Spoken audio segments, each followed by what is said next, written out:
माता सावित्रीबाई फुले 193वीं जयंती पर विशेष जानिए। भारत की पहली महिला शिक्षिका के बारे में। सावित्रीबाई फुले का जन्म 3 जनवरी 1831 को महाराष्ट्र के सतारा जिले के नायगांव में एक पिछड़े परिवार में हुआ था। उनके पिता का नाम खनदोजी नेवसे और माता का नाम लक्ष्मी था। भारत की प्रथम कन्या विद्यालय की पहली महिला शिक्षिका होने का गौरव भी सावित्रीबाई को हासिल है। उन्हें आधुनिक मराठी काव्य का अग्रदूत माना जाता है। उन्होंने देश के पहले किसान स्कूल की भी स्थापना की थी। 1852 में उन्होंने पिछड़े बालिकाओं के लिए एक विद्यालय की स्थापना की। ये थी देश की प्रथम शिक्षित महिला, जिसने 100 साल पहले ही खोल दिए थे 18 महिला स्कूल। अगर सावित्रीबाई फुले को प्रथम महिला शिक्षिका, प्रथम शिक्षाविद और महिलाओं की मुक्तिदाता कहें तो कोई भी अतिशयोक्ति नहीं होगी। सावित्रीबाई फुले का विवाह 9 साल की अल्पायु में 1840 में समाजसेवी महात्मा ज्योतिबा फुले संग हुआ था। सावित्रीबाई फुले कठिन बाधाओं के बावजूद स्त्रियों को शिक्षा दिलाने के अपने संघर्ष में बिना धैर्य खोए और आत्मविश्वास के साथ डटी रहीं। सावित्रीबाई फुले ने अपने पति ज्योतिबा के साथ मिलकर 19वीं सदी में स्त्रियों के अधिकारों, शिक्षा, छुआछूत, सती प्रथा, बाल विवाह तथा विधवा विवाह जैसी कुरीतियां और समाज में व्याप्त अंधविश्वास, रूढ़ियों के विरुद्ध संघर्ष किया। ज्योतिबा उनके मार्गदर्शन, संरक्षक, गुरु, प्रेरणा स्रोत तो थे ही, पर जब तक वो जीवित रहे सावित्रीबाई का हौसला बढ़ाते रहे और किसी की परवाह न करते हुए आगे बढ़ने की प्रेरणा देते रहे। विवाह के समय सावित्रीबाई फुले की कोई स्कूली शिक्षा नहीं हुई थी। वही ज्योतिबा फुले तीसरी कक्षा तक शिक्षा प्राप्त किए थे। सावित्री जब छोटी थी तब एक बार अंग्रेजी की एक किताब के पन्ने पलट रही थी। तभी उनके पिताजी ने ये देख लिया और तुरंत किताब को छीनकर खिड़की से बाहर फेंक दिया, क्योंकि उस समय शिक्षा का हक केवल उच्च जाति के पुरुषों को ही था। पिछड़े और महिलाओं को शिक्षा ग्रहण करना पाप था। थोड़ी देर में सावित्रीबाई उस किताब को चुपचाप वापस ले आई और उस दिन उन्होंने निश्चय किया कि वह एक न एक दिन पढ़ना जरूर सीखेगी, और यह सपना पूरा हुआ ज्योतिबा फुले से शादी करने के बाद।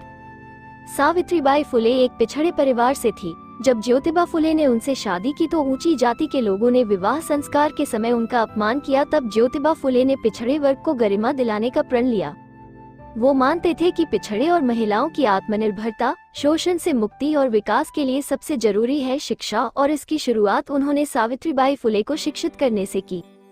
ज्योतिबा को खाना देने जब सावित्रीबाई खेत में आती थी, उस दौरान वे सावित्रीबाई को पढ़ाते थे, लेकिन इसकी भनक उनके पिता को लग गई और उन्होंने रूढ़िवादिता और समाज के डर से ज्योतिबा को घर से निकाल दिया। फिर भी ज्योतिबा ने सावित्रीबाई को पढ़ाना जारी रखा और उनका दाखिला एक प्रशिक्षण विद्यालय में कराया। समाज द्वारा इसका बहुत विरोध होने के बावजूद सावित्रीबाई ने अपना अध्ययन पूरा किया। अध्ययन पूरा करने के बाद सावित्रीबाई ने सोचा कि प्राप्त शिक्षा का उपयोग अन्य महिलाओं को भी शिक्षित करने में किया जाना चाहिए, लेकिन यह एक बहुत बड़ी चुनौती थी, क्योंकि उस समय समाज लड़कियों को पढ़ाने के खिलाफ था। फिर भी उन्होंने ज्योतिबा के साथ मिलकर 1848 में पुणे में बालिका विद्यालय की स्थापना की, जिसमें कुल 9 लड़कियों ने दाखिला लिया और सावित्रीबाई फुले इस स्कूल की प्रधानाध्यापिका बनी। कुछ ही दिनों में उनके विद्यालय में दबी पिछड़ी जातियों के बच्चे, विशेषकर लड़कियां की संख्या बढ़ती गई। लेकिन सावित्रीबाई का रोज घर से विद्यालय जाने का सफर सबसे कष्टदायक होता था। जब वो घर से निकलती तो लोग उन्हें अभद्र गालियां, जान से मारने की लगातार धमकियां देते, उनके ऊपर सड़े टमाटर, अंडे, कचरा, गोबर और पत्थर फेंकते थे, जिससे विद्यालय पहुंचते पहुंचते उनके कपड़े और चेहरा गंदा हो जाया करते थे। सावित्रीबाई इसे लेकर बहुत परेशान हो गई थी। तब ज्योतिबा ने इस समस्या का हल निकाला और उन्हें 2 साड़ियां दी। पहली साड़ी घर से विद्यालय जाते और वापस आते समय के लिए थी, वही दूसरी साड़ी को विद्यालय में पहुंचकर पहनना होता था। एक घटना के बाद इन अत्याचारों का अंत हो गया। घटना यूं है कि एक बदमाश रोज सावित्रीबाई का पीछा करता था और उनके लिए रास्ते भर अभद्र भाषा का प्रयोग करता था। एक दिन वह अचानक सावित्रीबाई का रास्ता रोककर खड़ा हो गया और उन पर हमला करने की कोशिश की। सावित्रीबाई फुले ने बहादुरी से उसका मुकाबला किया और उसे 2-3 थप्पड़ जड़ दिए। उसके बाद से किसी ने भी उनके साथ दुर्व्यवहार करने की कोशिश नहीं की। 1 जनवरी 1848 से लेकर 15 मार्च 1852 के दौरान सावित्रीबाई फुले और ज्योतिबा फुले ने बिना किसी आर्थिक मदद और सहारे के लड़कियों के लिए 18 विद्यालय खोले। उस दौर में ऐसा सामाजिक क्रांतिकारी की पहल पहले किसी ने नहीं की थी। इन शिक्षा केंद्र में से एक 1849 में पूना में ही उस्मान शेख के घर पर मुस्लिम स्त्रियों व बच्चों के लिए खोला था। सावित्रीबाई अपने विद्यार्थियों से कहा करती थी कि कड़ी मेहनत करो, अच्छे से पढ़ाई करो और अच्छा काम करो। ब्रिटिश सरकार के शिक्षा विभाग ने शिक्षा के क्षेत्र में सावित्रीबाई फुले और ज्योतिबा फुले के योगदान को देखते हुए 16 नवंबर 1852 को उन्हें शॉल भेंट कर सम्मानित किया। सावित्रीबाई फुले ने केवल शिक्षा के क्षेत्र में ही नहीं बल्कि स्त्री की दशा सुधारने के लिए भी महत्वपूर्ण काम किया। उन्होंने 1852 में महिला मंडल का गठन किया और भारतीय महिला आंदोलन की प्रथम अगुवा भी बनी। सावित्रीबाई फुले और ज्योतिबा ने बाल विधवा और बाल हत्या पर भी काम किया था। उन्होंने 1853 में बाल हत्या प्रतिबंधक गृह की स्थापना की, जहां विधवाएं अपने बच्चों को जन्म दे सकती थीं और यदि वो उन्हें अपने साथ रखने में असमर्थ हैं तो बच्चों को इस गृह में रखकर जा सकती थीं। इस गृह की पूरी देखभाल और बच्चों का पालन पोषण सावित्रीबाई फुले करती थीं। 1855 में मजदूरों को शिक्षित करने के उद्देश्य से फुले दंपत्ति ने रात्रि पाठशाला खोली थी। उस समय विधवाओं के सिर को जबरदस्ती मुंडवा दिया जाता था। सावित्रीबाई फुले और ज्योतिबा ने इस अत्याचार का विरोध किया और न्यायों के साथ काम कर उन्हें तैयार किया कि वो विधवाओं के सिर का मुंडन करने से इनकार कर दे। इसी के चलते 1860 में न्यायों से हड़ताल कर दी कि वे किसी भी विधवा का सर मुंडन नहीं करेंगे। ये हड़ताल सफल रही। सावित्रीबाई फुले और ज्योतिबा ने अपने घर के भीतर पानी के भंडार को पिछड़े समुदाय के लिए खोल दिया। सावित्रीबाई फुले के भाई ने इन सब के लिए ज्योतिबा की घोर निंदा की। इस पर सावित्रीबाई ने उन्हें पत्र लिखकर अपने पति के कार्यों पर गर्व किया और उन्हें महान कहा। सावित्रीबाई फुले और ज्योतिबा ने 24 सितंबर 1873 को सत्यशोधक समाज की स्थापना की।